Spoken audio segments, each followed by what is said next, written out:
Hi, I'm Rob Cosman. Welcome to my shop. Part of our hand plane basics is knowing how to read a shaving. And knowing how to do that will certainly improve the results you get from your hand plane. Stay with me, I'm going to show you how. I'm Rob Cosman and welcome to my shop. We make it our job to help you take your woodworking to the next level. If you're new to our channel, be sure to subscribe, turn on that notification bell, and don't forget to turn on the notification on your mobile device so you'll know every time we release a new video. Good? All right, back to the bench.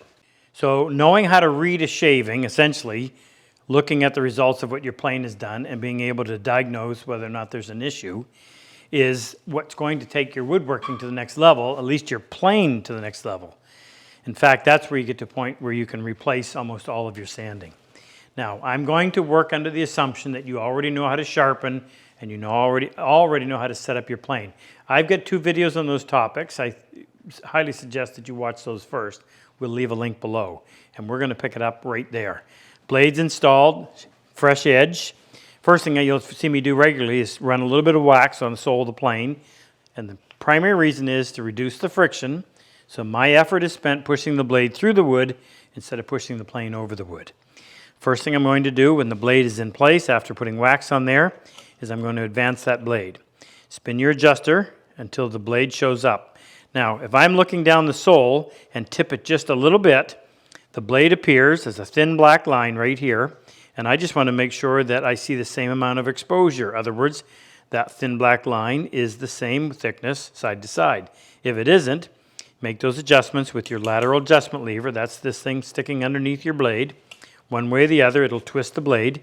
Get it what you consider to be perfect, or at least as good as you can tell with your eye. By the way, you only wipe the sole one way. And then before I start planing, I'm going to retract that blade. I'm going to pull it all the way in so that there is no exposure.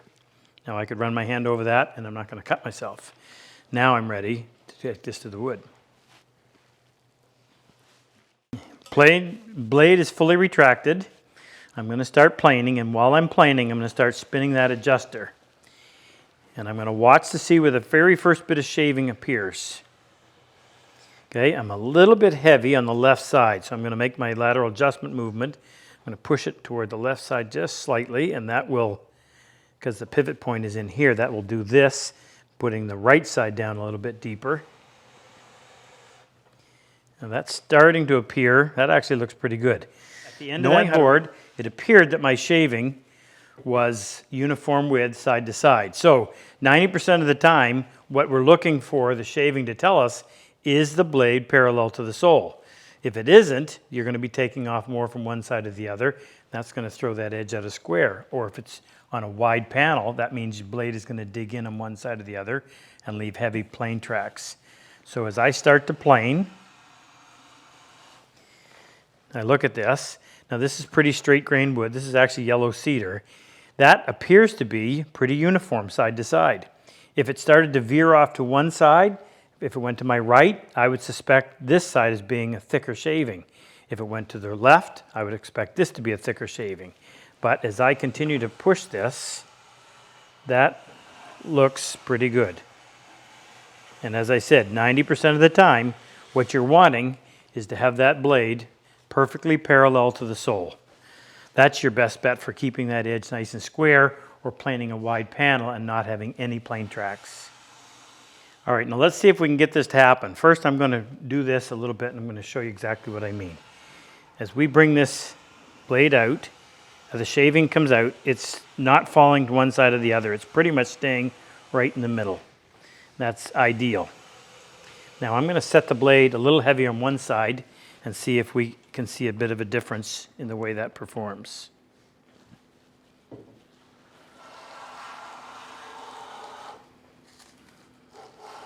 See how that's going off to the right? If I hold that up like that, plus I'm not getting a full width shaving. So obviously I know that that blade is projecting more on this side than it is on that side. So what do? Well, let's come back here. If this side is too heavy, I'm going to take my lateral adjustment lever, and I prefer to actually squeeze by having my index finger on the lever, my thumb on the blade, I can have a lot more control, and I can just get a slight movement, usually not very much. Now we'll try that again.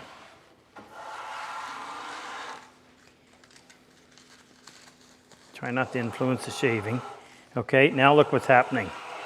It's having a tendency to want to go off to this side, but also if we look at the shaving, it's quite thick over here, but on this side there's hardly anything. So we know that we're taking more material from the right side than from the left. So I just did the reverse of what I wanted to do, which means I made the blade sit down more on the right side. So we're going to come in here and we're just going to do the exact opposite and try to find that sweet spot right in the middle. Sometimes this goes beyond what you can spot with your eye, but if it's really dramatic, you can probably see it that way. Okay, see how that shaving is coming right up, not moving to one side or the other. A little easier perhaps with a thicker shaving.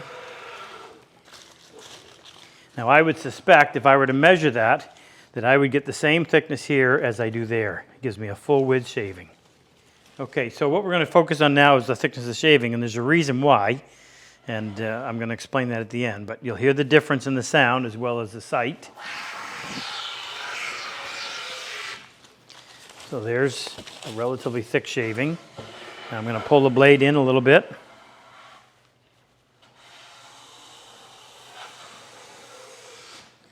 Obviously a different sound, different feel. See if we can get it a little bit lighter still.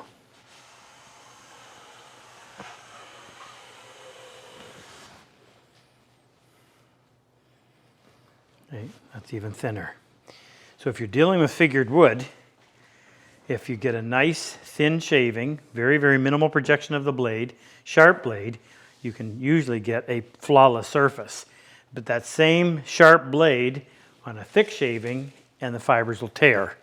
Ask me why, I'm not sure. I imagine what's happening is you're putting a lot of pressure on those wood fibers, and as a result you get into a situation where the grain is reversing like you would get in a rippled figure, and having that heavy of a cut has a tendency to pull, rip, and tear the shavings out, to tear the wood out. So that's where you want a really, really light shaving. And all that adjustment is done just with your lateral adjustment, and as I said, you can tell by the sound, and obviously you can tell by the sight. But it's nice to have the flexibility. If you've got a lot of wood to remove, it comes off a lot quicker that way. Okay, so let's take this a step further. Here's a piece of what I would call fiddleback maple. It's come off of the power jointer, and you can see some really deep tears.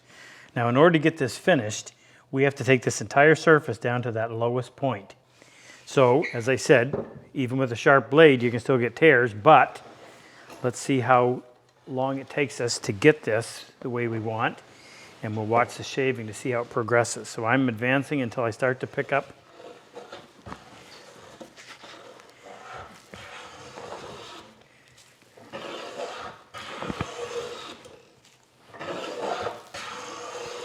Well, that's too heavy in order to get what we want, but at least for starters, so we can see the holes, and the holes are where there are tears in the wood. And we'll gradually watch those disappear.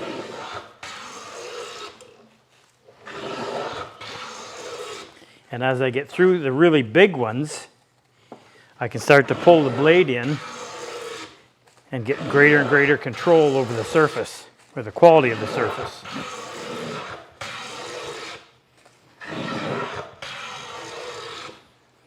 Now this is a heavy setting, but we've got a much better surface than we had, but we can still see tears in the shaving. And there's still that big hole that ends up being right there. So I can, because the surface is improving, I'm going to keep this heavy setting until I get down near the bottom of that. Then I'll make my change and go for a much lighter cut and an even better surface.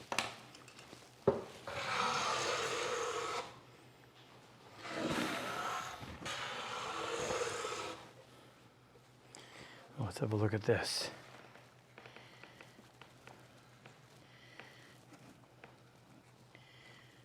You still got some tears, not bad, little ones.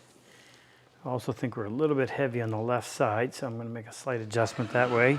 Pull the blade back just a smidge. A little bit more.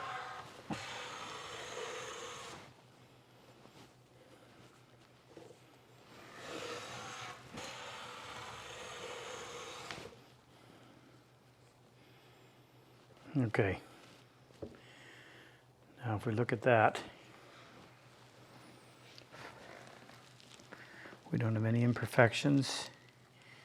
There's something going on here, but it might not be a tear. It might just be that the shaving split. It's light enough that it doesn't take much to tear it. But that looks pretty good. Now, of course, the real test is, how does it feel?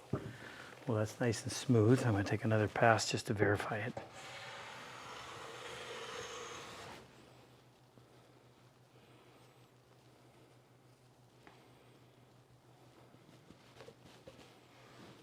Okay, so there's how thin the shaving is in terms of being able to read through it.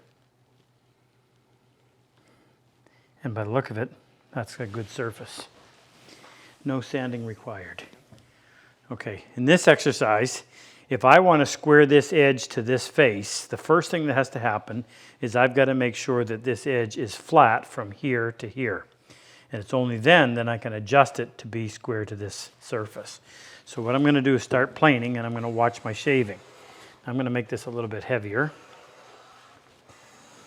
As you can see, I'm not giving a full width shaving. I'm not even giving a full shaving from one end to the other. So I'll just keep advancing the blade, only because I've got a fair bit of work to do, and I may as well take a heavier cut. So there's my shaving compared to the width of the board. So obviously, if the plane sole is flat, which it is, and the edge on my blade is straight, then this surface is not flat. And I could verify that by taking a straight edge and holding it on there and looking. And I can see light on both edges. So I'll keep going with my plane, concentrating on keeping the board in the middle of the blade. That's why I use my finger underneath, my thumb on top, so that I'm keeping that board in the middle of that blade and not allowing the plane to slide side to side. And I'll keep going until the shaving, and I can tell here too, I'm actually all the way over on the right side because my shaving has a hard, well-formed edge. But if you look closely on the left side, how it just feathers off to nothing, obviously that hasn't gone all the way over to here yet. Each pass brings me closer to that goal. If the planing starts to get a little bit hard, that's when you just go in, put a little bit of wax on there, cut that friction down. Now if I look at this shaving, I've got a nice, well-defined edge on both sides. Actually, not quite. Look down here. Let me take down another few passes.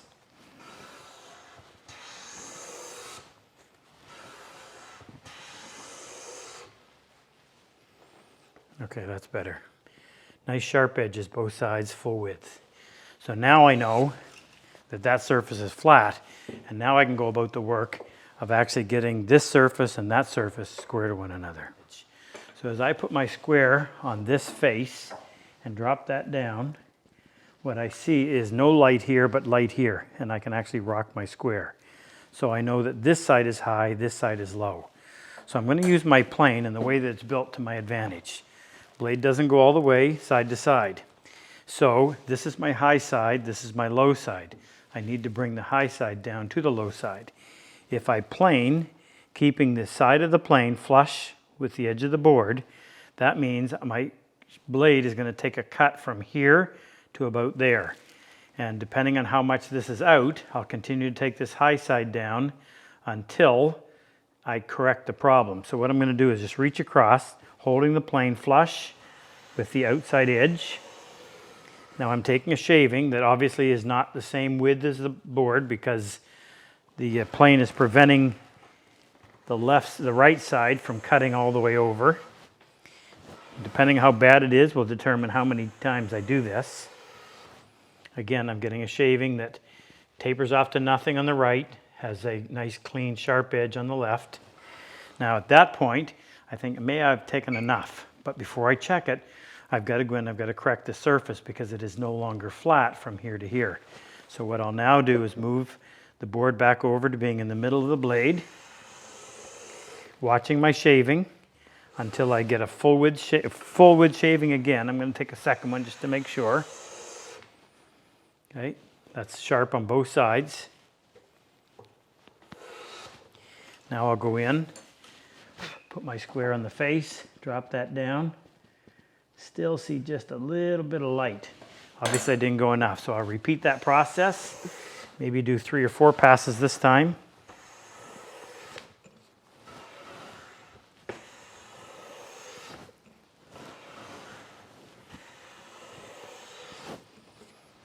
Take a pass down the middle. Get a full width shaving. That's it. Check. Go back to being square. Okay, now let's talk about planing a wide surface. So I've got a piece of cherry in here.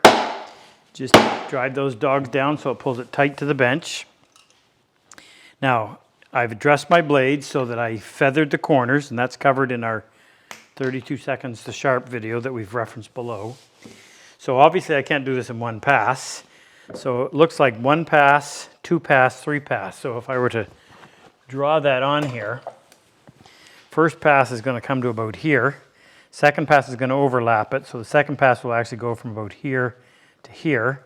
Third pass will go from here to the end. So I expect my first pass, and I'm going to verify this with my shaving. My first pass, if it's ideal, will have a hard edge, hard sharp edge, and feather off to nothing on the right. The middle pass eventually will have a feathered edge on the left and a feathered edge on the right. And the third pass will have a feathered pass on the left and a hard sharp edge on the right. That feathering allows you to blend those passes so that when you run your hand across like that, you don't feel any plane tracks. So the first job is just to clean up this entire surface and make it nice and flat. And when we check that with my plane, I've got a big bump in the middle. So I've got a bit of work to do first, and I'll start off with that.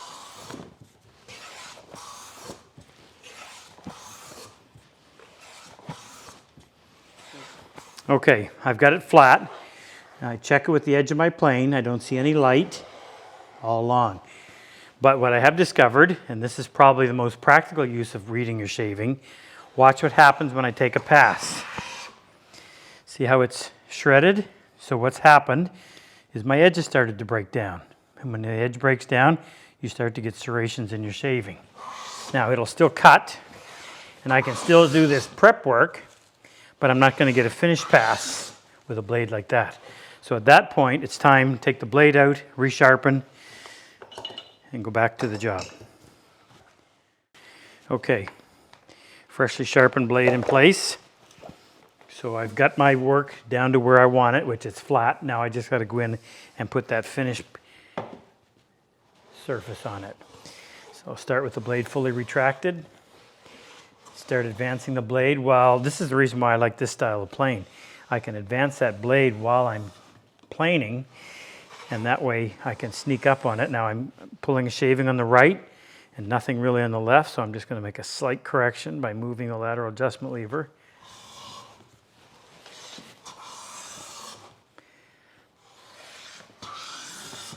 Okay, that's more than I need, so I'm going to retract the blade. So this first pass, now let me get one more and see if we can get a little better example. That's still too heavy. I'm going to retract the blade a little more. Need a little more wax.